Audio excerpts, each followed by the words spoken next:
Tai labas vakaras, kas jungiatės į šio vakaro gyvus pasidalinimus, į transliaciją tiesiogiai ar vėliau jums patogiu metu pas mane Facebook'o kanale arba Širdies erdvės puslapyje, arba kiek vėliau šitas video planuoja atsirasti ir YouTube'ės kanale, tiesiog kad būtų patogiau iš ten žiūrėti, jeigu kada prireiktų, ir ten video jau išlieka ilgesnį laiką negu Facebook'e. Taip, ir šio vakaro įžanga, kol dar truputėlį daugiau prisijungs žiūrovų,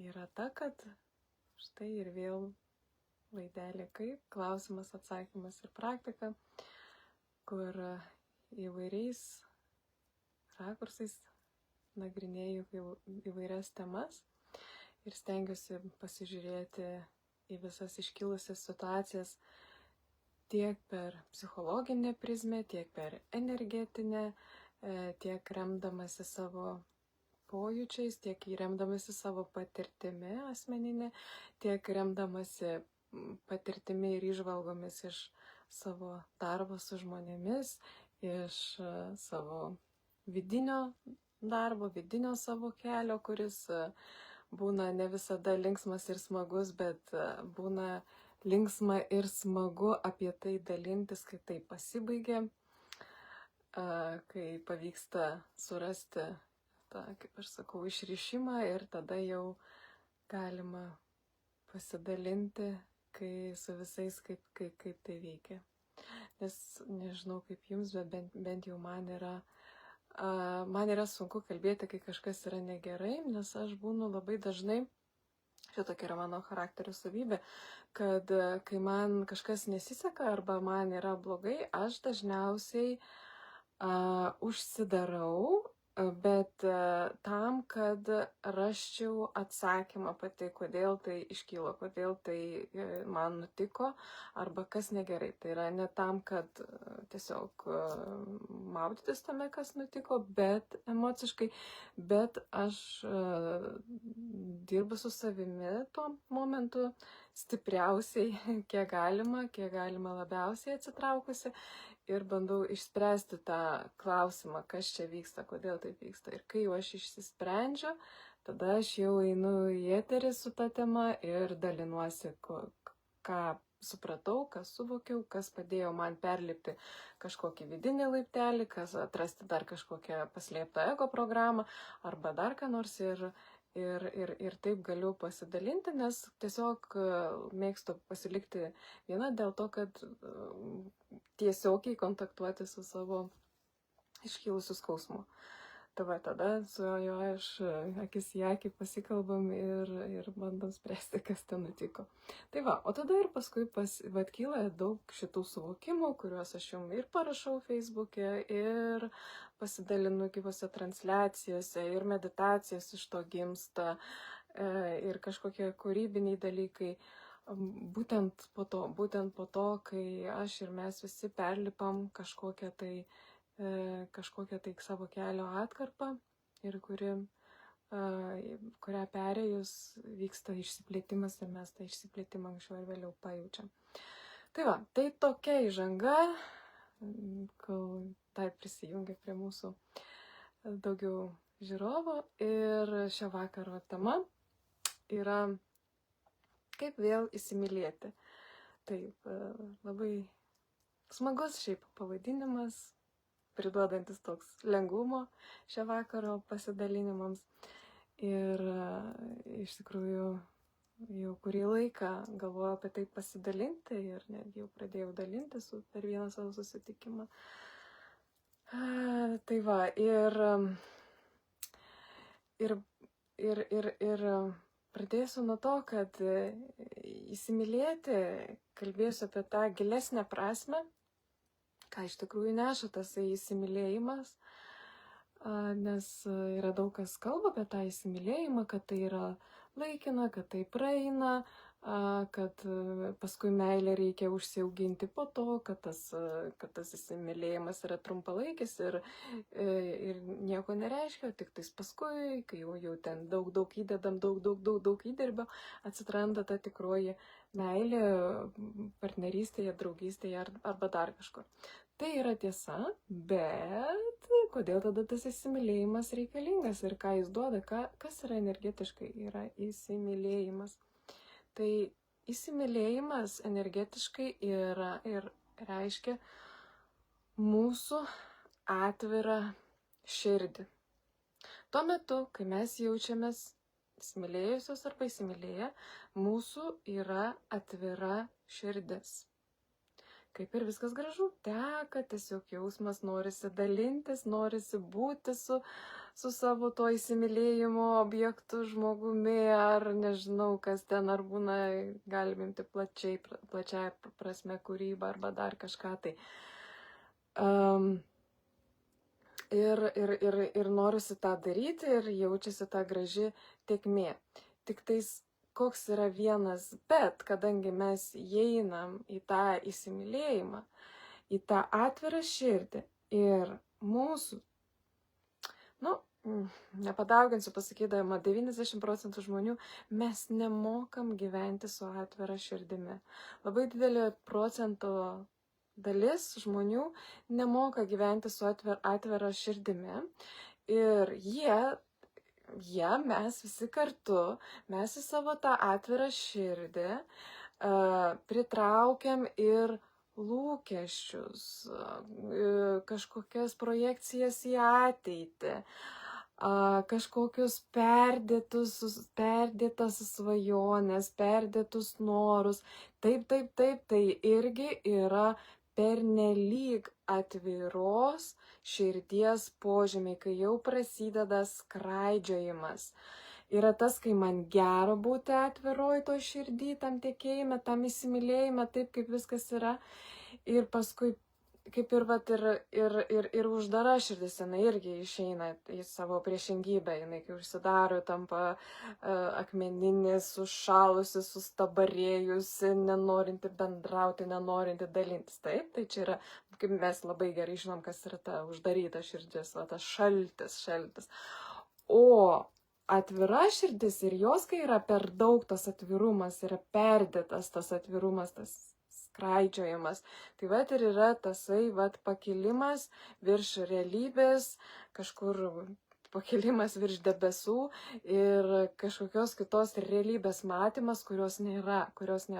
Mes realybės nematom tiek su uždaryta širdimi ir realybės nematome su pernelyg atvira širdimi. Tai taip ir gaunasi, kad nieko nesigauna iš to įsimylėjimo, nes vis tiek anksčiau ar vėliau mes tose emocijose gyvenam, lūkestinėse, nes jos perauga tą atviros širdies būseną, į lūkesčius, į ateitį, nebuvimą čia ir dabar. Ir mes prisisotinam tų iliuzinių emocijų. Ir anksčiau ar vėliau visa tai pasibaigia ir baigėsi su skausmu. Baigėsi, kad tada mane pateisino, mane įskaudino, mane nuvylė, nesigavo, nebuvo. Kaip ir, žinot, ta pati eilinė lūkesčių griuvimo scenarijus, jisai būna visą laiką panašus. Kai tik tais kažko per daug to įsisvajojimo, jisai ir būna, kad nukrenta ir būna taip ir būna tada tas sudaužytos širdies scenarius. Tai čia yra, kai aš jau kalbu apie tai, kokia yra ta pusė įsimylėjimo, kurią reikėtų stebėti, vengti, nes mes patiriam ją. Ir tas įsimylėjimas yra ne tik tada, kada mes susirandame antrąją pusę, bet mes širdies atsivėrimą, įsimylėjimą patiriam ir tada, kai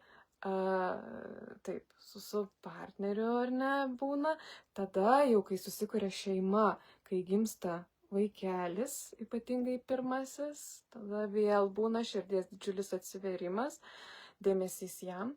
Taip pat, kai jau ten šeima, ten viskas kaip ir stabiliai, tada mes ieškome, kur kitur galėtume sąmoningai, nesąmoningai, mes ieškome, kur galėtume atverti tą širdį. Ir tada kiti variantai būna, kai mes pasineriam į mėgstamą darbą, mėgstamą kūrybą, arba susirandam bendraminčių grupelę, susirandam jau ypač didesniam amžiui, jau kai randam bendraminčius arba naujus draugus, tada vyksta toksai, su tais naujais draugais toksai lengvas irgi įsimylėjimo potyris, nes kaip faina, kaip gerai.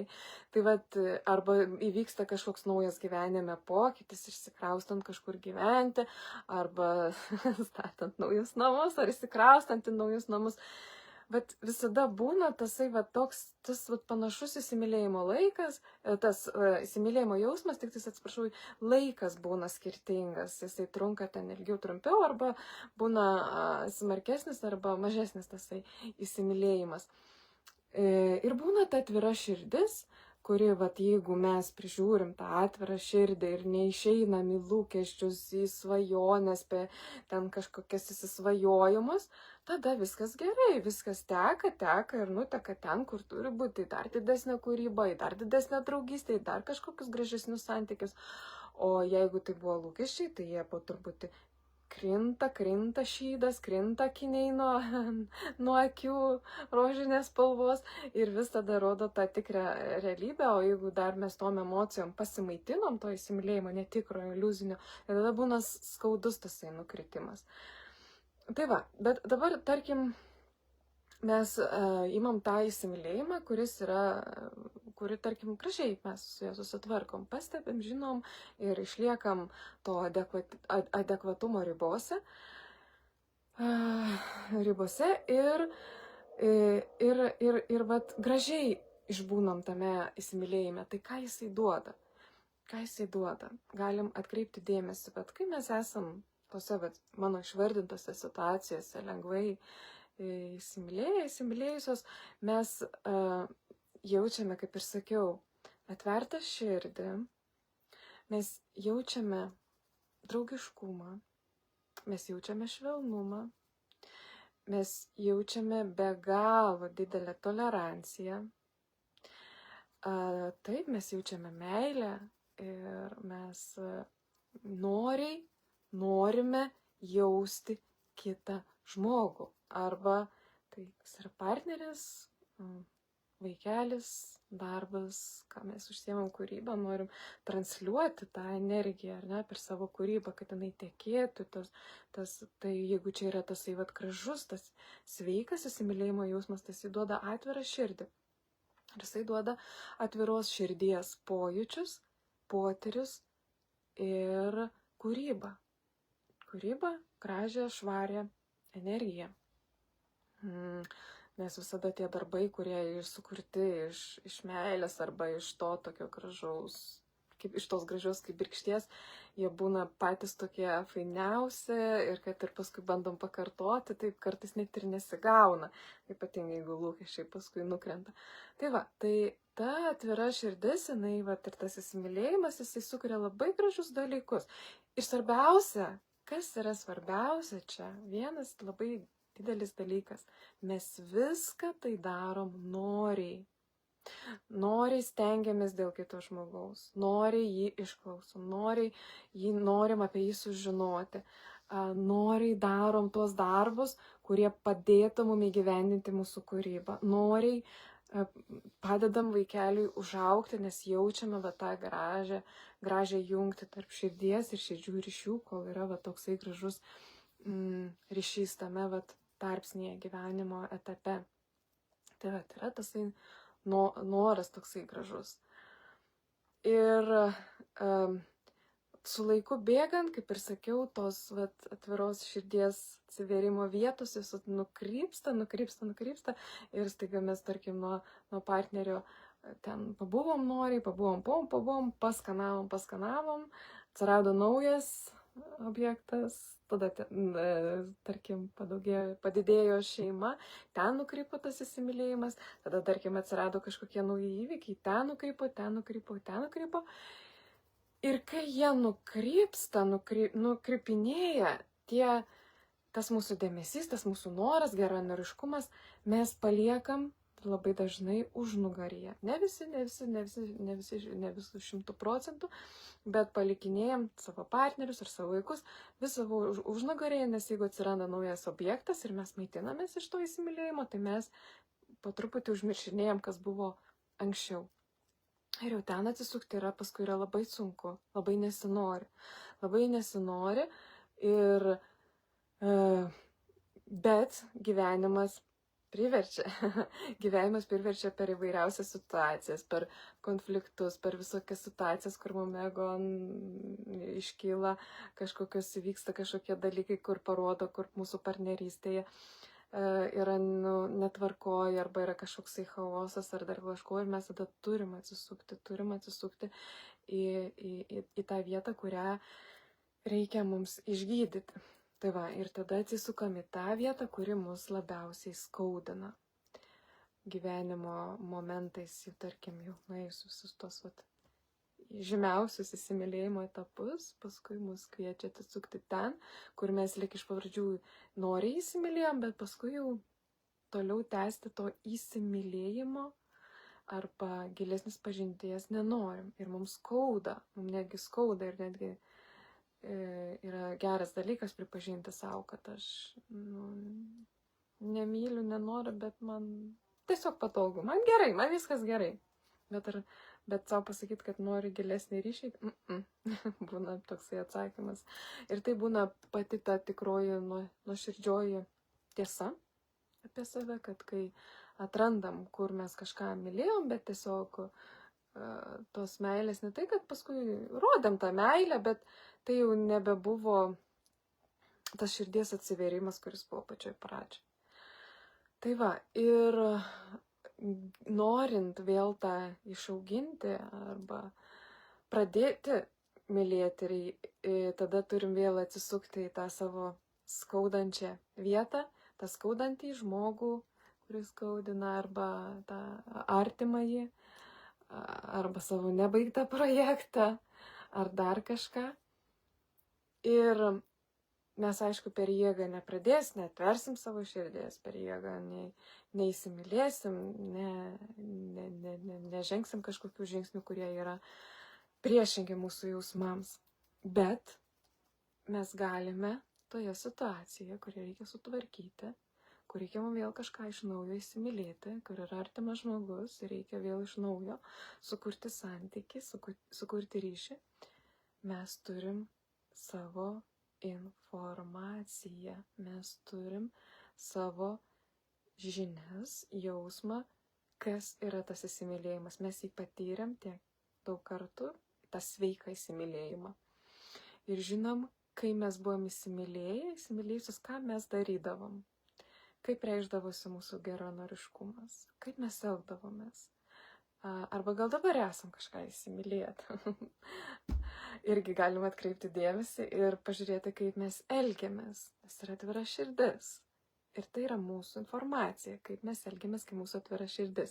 Ir dabar atsisukam į tą žmogų ir jam galbūt užsiveria širdis, bet jeigu mes įdėsime savo informaciją, tą jausmą, tuos veiksmus, kuriuos mes darome įsimylėjusiai, po truputį kasdieną, po kažkiek, po nedaug, bet po pusvalandį arba po 3 žingsnius įdėsim tų įsimylėjimo veiksmų ir save vis paskatinsim tai padaryti. Tas įsimylėjimas pereis į tą brandesnį jausmą, brandesnį gilesnį meilę ir pradės atsidarinėti širdis su tuo žmogumi. Tiesiog tą įsimylėjimą perkelti ten, kur mums dabar reikia gydyti tą vietą. Ir elgtis taip, kaip mes elgtumėmės, bet jeigu būtume, kaip mes elgiamės ir esame įsimylėję. Ir tada gali sakyti, tai ką, tai jeigu tas kitas žmogus į mane taip nežiūri, jeigu jis manęs neįsimylėjęs arba nenori net mylėti, tai jeigu ten nenori, tai čia yra tie tolimi santykiai, tai tų santykių tada tikrai nereikia ten visą kaip kamšyti, glaistyti ir taip toliau. Bet aš kalbu, kur yra artimi žmonės, kur yra šeimos nariai, artimieji ir kur mums rūpi turėti gerą santykį. Tai tada su tais daryti tuos veiksmus, kuriuos darydavom geranoriškai esant įsimylėjimo jausmui, su tuo jausmu ir nepaisant to, koks bus atsakas iš to žmogaus pirmaisiais kartais. Gal net sakys tuo pačiu, gal nusisuks, gal neįvertins, gal kažką negativaus pakomentuos ar dar kažką. Bet jeigu mums tas santykis svarbus, mes padarėm 3 žingsnius, užtenka, ir rytoj vėl tos pačius 3 žingsnius padarykim. Po 3 dienų vėl pakartokim tos 3 žingsnius ir tai pusę metų. Čia reikės dar, iš tikrųjų dar ir ilgiau, bet darant taip, čia ir išeina tas lipti iš savo nepatogios padėties ir tai darant, taip stengiantis ir ima būsti tas jausmas, pradedam jausti ir nesvarbu, koks yra tasai atsakas. Ir mūsų tas nuoširdus įdirbis, nuoširdus tas veiksmas, tada ima atnešti tam tikrus rezultatus viduje, pokyčius, tada išorėje, su tuo ir su kitais žmonėmis, kažkur kitur, bet ateina paskui atsakas į tą mūsų įdirbį, kurį mes dedam, vardan to, kad užaugintume tą santykį per atvirą širdį, per sveiką įsimylėjimą ir bandant pagilinti tą ryšį arba per tai išgydyti savo vidinės žaizdas, kurias tiesiog atspindi kitas artimas žmogus, kuris yra šalia, arba šeimos nariai, arba mūsų nebaigti projektai. Tai va, o jeigu dabar klausimas toksai, kad o jeigu aš neturiu artimų žmonių, tarkim, nėra artimų tokių šeimos narių, arba tiesiog jie yra, bet su jais geras ryšys, visur pakankamai viskas tvarkoje eina ir tai ką tada įsimylėti, ar ne, ką tada. Ir dažniausiai, bet čia sakau, šitas variantas, kurį dabar pasakysiu, tinka tiem žmonėm, kurie neturi antrosios pusės, arba turi antrąją pusę, bet ir visas santykis gerai, bet jaučiasi negerai. Tai kur tuomet dėti tą, per kur atverti tą širdį, tą įsimylėjimą, tai yra per pradėti mylėti savo gyvenimą. Nuimti visą nuovargį, kur aš galvoju, kad aš pavargau nuo situacijų, pavargau nuo savo gyvenimo, pavargau nuo to, nuo 3, nuo 5, nuo 6, arba man tai per sunku, arba kad aplink mane nėra ką mylėti, tai tada mylėti, išmokti įsimylėti savo gyvenimą. Per tuos žingsnius irgi, ką aš daryčiau, kai aš susimylėjusiu, tos pritaikyti savo gyvenimą. Ir išmokti spindėti iš vidaus savo gyvenimą. Tai irgi dar yra vienas toksai etapas, vienas irgi iš svarbesnių žingsnių, kuriuos reikia, taip, norim, nenorim, bet kartais vis tiek. Ta žodis išlenda reikia ir reikia padaryti ir atverti savo širdį gyvenimui. Tai va.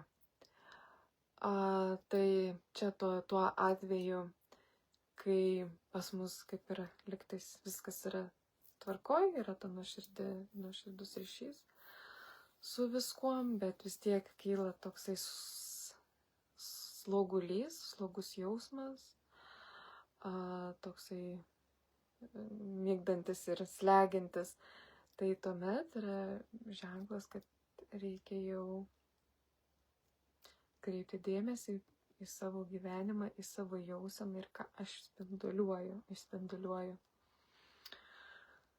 Tai va, tai tiek šį vakarą norėjau pasidalinti šitą temą, kuri man jau kurį laiką čia vis skambėjo mintise ir kad noriu su jumis pasidalinti. Ir būtent per tokį žaismingumą, sakyčiau, per tokią praktiką, per savęs, kai mes patys save statom pirmų žingsnių priekyje, negu mūsų skausmas. Mes aplenkiam savo skausmą, ne tai, kad bėgam nuo jo, bet nepaliekam jam darbo, nes jeigu mums kažkur skauda, o mes taip, viskas gerai, viskas tvarkoj, aš galiu gyventi, aš galiu tverti ir mes nieko nedarom, tai tada skausmas ras per kur išeiti ir parodyti mūsų skausmą. Ir tada mes nenori, turėsim ieškoti pagalbos, pavėsinai viską daryti ir daryti tuos žingsnius. O jeigu dabar užbėgam visam tam už akių ir nujaučiam, paklausom savo intuicijos, nes intuicija ne tik gerus dalykus sako, bet ir mūsų problemas parodo. Ir paklausom savo intuicijas ir tada padarom šitos žaismingus žingsnius, atliekam praktiką pirmiau, tuomet taip, kaip likimo kalviai, tiesiam naują kelią savo patirtyse, kurių tikrai renkamės gyventi nebe iš skausmo, o iš lengvumo. Tai to labai jums ir linkiu, to lengvumo pasirinkti, lengvumo atpažinti ir lengvumo padaryti kažką kitaip iš širdies, su meile ir atvira širdimi. Ačiū Jums, dėkoju ir iki kitų susimatymų. Iki.